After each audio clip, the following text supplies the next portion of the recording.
Hi everybody, welcome to Cap at Home. I'm Miss Rachel, and today I'm going to show you how to make a camera picture frame. So let's hop on over to the table so you can find out what you need and how to make it. Okay, so as we are getting set up, I would like to take this time to thank our sponsors, General Motors, for allowing us to bring you Cap at Home free online art tutorials every Monday, Tuesday, Wednesday, and Thursday at 1 p.m. in the summertime. So, before we get started, this is what we're making. We're making this picture frame, and then I'm going to show you how to put some pictures on a film strip so that you can use the picture frame to highlight whatever you want. I've chosen to highlight the things that Cap at Home has done over the summer. So I used some white, not construction paper, white poster board to create my camera frame. But if you don't have that, then you can use thin cardboard like a Cheerios box, which would work perfectly. And for the picture part of it, you can use the rest of your Cheerios box, or you can use some drawing paper if you want to draw your pictures rather than print them out. If you're using this paper, you'll need a ruler so you can trim it down to size. You'll also need scissors. You'll need a pencil to draw with, and I'm using markers to draw, black markers to draw my picture frame. But if you want, you can use anything you have, including crayons, colorful markers. You can color it in. I've chosen to do mine in black and white, but you don't have to because this is an art project. So go ahead and get as crazy as you want. So let me show you how to draw this camera. I'm going to use this Cheerios box to do the camera today. And I'm going to put my example here so you can see the final piece as we go along. So I'm just going to grab my markers, and the first thing I'm going to do is draw a rectangle.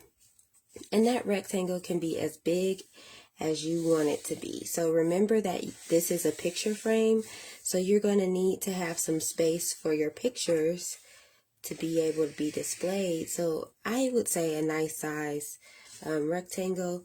This one is about 5.5 inches by 8 inches. So that's what I'm starting off with. You can do whatever size you want.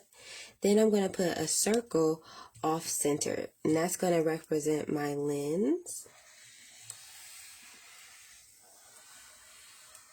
And I'm going to draw another circle inside.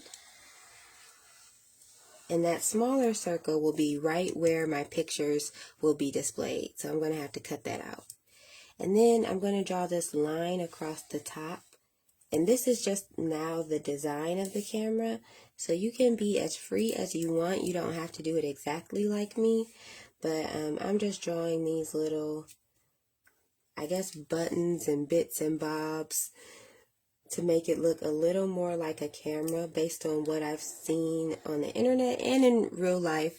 But if you need some inspiration, you can search 35mm camera on Google and find something to reference as your camera frame.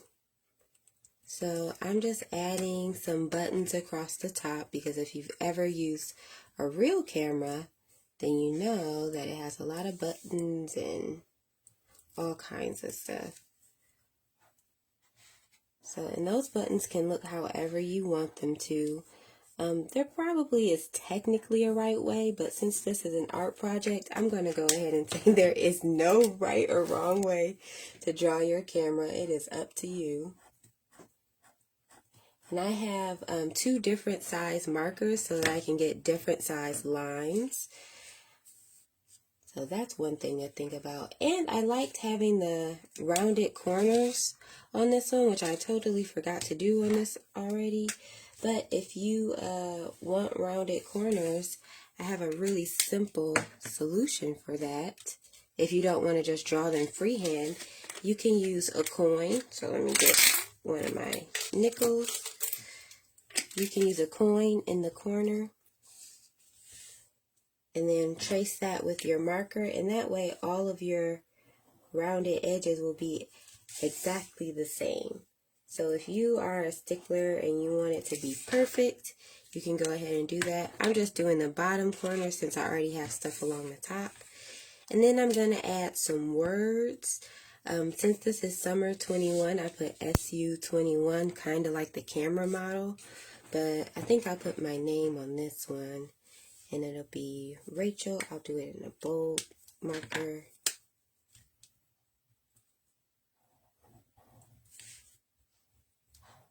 Or maybe I'll just do Rach-21 for summer 2021.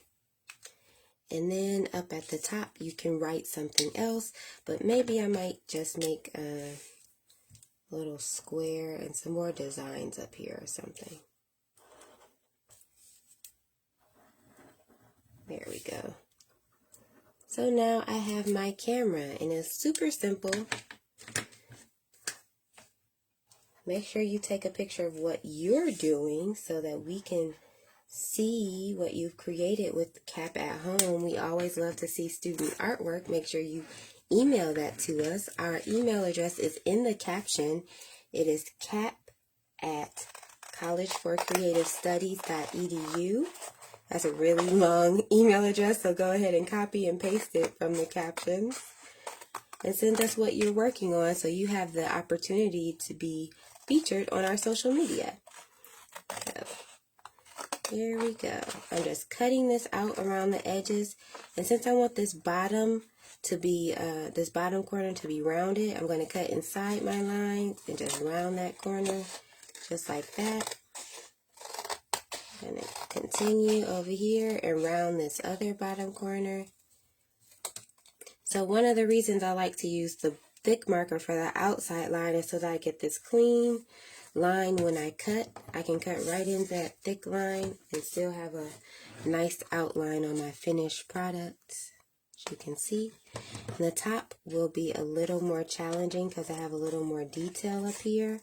I'm just going to take my time, as you should, and make sure you're turning the paper so that it's easy for you to cut, because if you feel like you're holding the paper awkward, then it's going to be difficult to cut, but you can turn it. You don't have to hold it just one way. So like I'm doing, I'm turning this so that I can cut easily.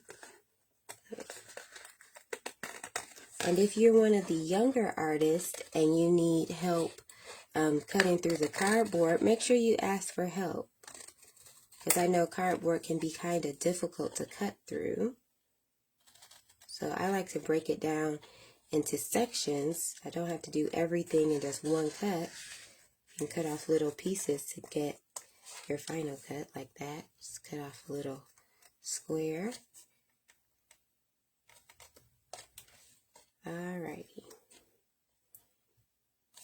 Make sure you're watching your fingers. And if you have little tiny pieces that are falling off of your frame, then make sure you pick those up and throw them away. I doubt that we'll be using those, so make sure you recycle them or throw them away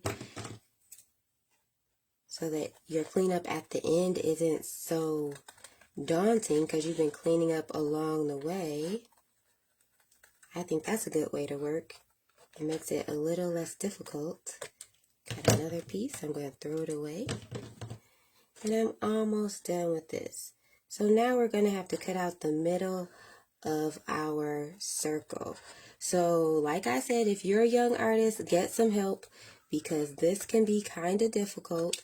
I like to start by punching a hole in the middle of this. You can use your pencil if it's sharpened enough. Is mine sharpened enough? Yeah. So I have a hole there. And I made sure that my fingers were out of the way, and then I'm just kind of twirling that pencil around and make it a little bit bigger. Now I can stick my scissors in there and just cut toward the outside. But I like to do this in a couple passes. I don't try to do it all at once. I stick my scissors in there and cut a circle. It's a raggedy circle. But now I can get close to the edge and be a little neater, but it's easier to move my scissors around. So remember, you don't have to do everything all at once. You can break it down into smaller steps so that it's easier for you to get a neat result. And as I'm cutting this circle, I am just turning my paper. Turn, turn, turn. And I'm cutting just inside of that thick line that I have. So if you like to have a nice bold border around your cut edges, I would suggest using a marker that will give you a thick line. That makes it easier to cut. Right inside there, give you that finished look. There we go. I'm going to throw my scraps away. And now I have the front part of my frame. So on one of these, I don't have anything on the back. You could just kind of stick this on a refrigerator with a magnet and highlight your pictures that way. But on the other one, I have these strips so that I could slide my film reel in here like this. And it will kind of hold my pictures in place. And I could still just put it on the refrigerator or stick it up with some tape on my wall if I wanted to. So I'm going to show you how to add the strips. All I did was grab some extra cardboard, and it doesn't need to be perfect or straight, but you can grab your scissors and cut a strip maybe about 1 inch wide. And you'll want to kind of eyeball it next to the opening of your camera, because you want it to be right on the outsides of the opening. So I'll need to cut another strip for the bottom. And I guess I can do that with this, because no one will see the strip part once your pictures are in there. There we go. So I'm just going to use this. And I'm going to turn this over so it's a little easier to see. I want the outside of the strip to be glued down outside of the circle here. So I'm going to make it bigger than my circle. And then snip it down. There we go. I'm going to do the same thing here. Make sure it's bigger than the circle. And it is. And I'm going to glue this to the back. Alright, got my Honey Nut Cheerios box, and it doesn't matter which way you glue it down, because once it's glued in place, no one will see it but you or whoever changes the pictures out. So you can glue it down with your hot glue. I didn't plug mine in, so I'm just going to tape it in place. But for a more permanent solution, I would definitely suggest glue. Going to tape that right there, like that. Tape this end. I put some tape on either side, like that. There we go. And I'm taping it so that the strips come over the circle. I see a little bit of my, the top of my circle through there. I think that holds the pictures the best if it kind of overlaps your frame. And voila, we have it. And you can see the bars from the front. So now we're going to grab our drawing paper. And this is where your ruler comes in handy so that you can create your film strip. So this is what we're creating now, the yellow part. And you will need to measure how wide your circle is. And mine is just under 3.5 inches wide. So that's about how big I'm going to do my film strip, 3.5 inches. So put that up there. And then I'll measure 3.5 inches from the edge of my paper. And I'm just going to make a couple marks with my pencil. and then connect my line afterwards. 3.5. I made a couple of marks and now I'm going to connect them, even though I'm using a T-square and I could have just drawn the line straight anyway. There we go. So my pictures are going to be a lot smaller for this version of my camera than they are for my other one, but that is okay. But that's something to keep in mind. If you want to display big pictures, then you'll need to draw a bigger circle. If you don't mind having smaller pictures, then it's okay to have this small circle. So I know some of you may not be familiar with what this is, but it is the film that goes inside of the camera, and that film has these little holes on it to help it advance to the next picture. We're not going to get into that. In fact, Miss Gabby would be better to tell you about that because she's a photographer. But we are just going to draw those little squares right here like this. And I do them all down the edge on both sides. And I am not trying to be exact or precise. If you want to be super precise, I would suggest maybe using your ruler, or you can create a stencil from like a scrap of your cardboard. You can draw a square, cut it out, and then trace it so they're all exactly the same size. But this is just a fun project for me, so I'm not going to do that. And once you have all of your squares on the sides of the paper, then we're going to add the pictures. So for the pictures, I would suggest maybe thinking about some things you did this summer that you want to remember. You could draw pictures of them. If somebody has pictures on a cell phone, maybe you can get them printed. Or if you want this to just be a fun art project, maybe you can even find some pictures that you like from a magazine and cut those out, which is what I am going to do in a moment because I have a magazine here. So it's not necessary to have one of these, but if you don't have any pictures right next to you. So I have this picture of a family fishing. That's kind of fun. Oh, and this one over here is small and perfect for cutting out. And I like what's going on the back, so I'm going to just tear this out of my magazine and use both sides. So I'm going to cut this picture out, and it looks like it's a little bit bigger than my film strip, which is okay. I'll just cut it down to size. So, since that's bigger than my film strip, I'm going to move this into place, and it looks like I will need to just trim it right about there. There we go. And since I'm creating scraps, I am going to make sure I put those in my little recycle bin. There we go. So that fits in there now. And you can glue that in place.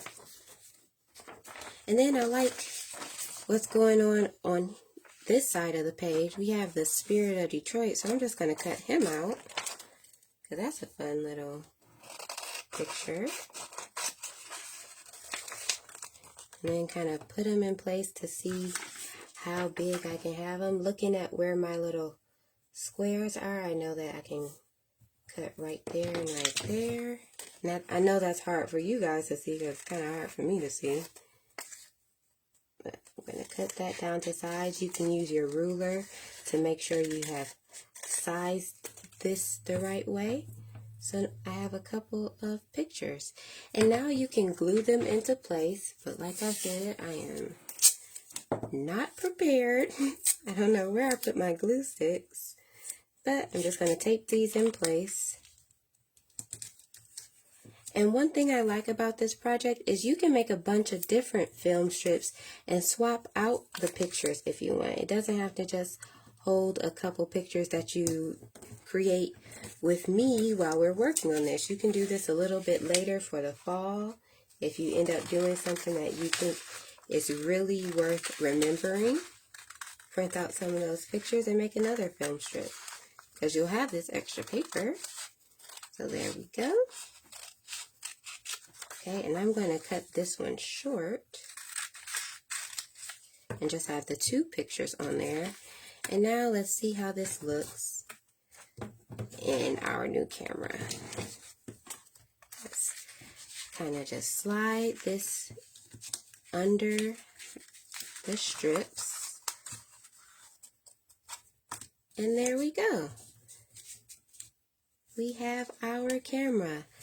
Thank you guys so much for joining me. If you followed along with this project, make sure you take some pictures and send them to us at our email, cap@collegeforcreativestudies.edu. We would love to see what you've done, and if you email us, you have an opportunity to be featured on our social media. All of these pictures are from our social media, from our Instagram. We're also on Facebook. And if you want to catch up on our tutorials, you can take a look at YouTube, because we have a whole library of art tutorials for you to follow along with. Make sure you come back Tuesday, Wednesday, and Thursday for more art projects. Thank you so much. This has been Cap at Home, and we made a camera picture frame. Thanks. Bye.